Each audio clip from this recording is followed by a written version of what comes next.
Og det vrimler nærmest med luksuslejligheder i hovedstaden. Har du 19 millioner kroner, ja, så kan du komme til at bo helt kongeligt her bag vinduerne i Stormgade. Københavns måske største lejlighed er nemlig sat til salg i det historiske Holsteins Palæ. Holsteins Palæ i det indre København. Vi befinder os nu på første salen i Holsteins Palæ, som bliver kaldt Beletage. Før i tiden husede det medlemmer af den danske adel.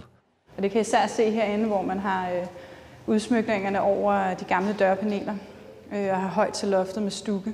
Nu står ejendommens 17 lejligheder snart klar til nye beboere. Her blandt Københavns måske største lejlighed, der med sine 386 kvadratmeter kommer til at koste 19 millioner kroner. Det er jo en helt unik lejlighed. En unik mulighed, at man får en bolig, som er opført til adelen og til kongen. Så det er jo sjældent, at sådan en smuk lejlighed kommer på markedet. Men selvom lejligheden er sjældent historisk, så er en lejlighed i denne prisklasse ikke længere så sjælden i København. Ifølge Boliga er der lige nu 14 lejligheder med en værdi på 15 millioner kroner eller derover til salg i Danmark. Af dem ligger en enkelt i Vejle, mens resten befinder sig i hovedstadsregionen. Det kommer ikke bag på Danbolig i København. Der er stor efterspørgsel på København K. Meget stor.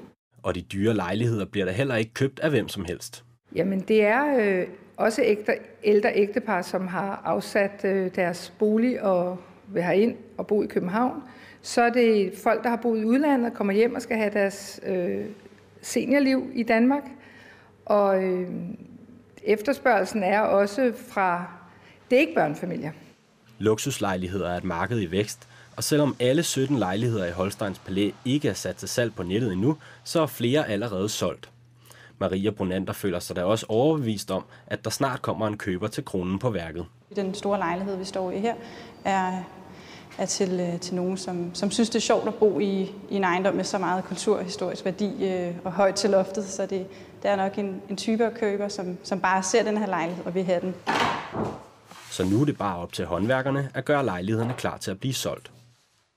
Og Danmarks dyreste lejlighed er også lige nu til salg i København. Den koster, hold fast, 32 millioner kroner. Den kommer til at ligge i Nordhavnen.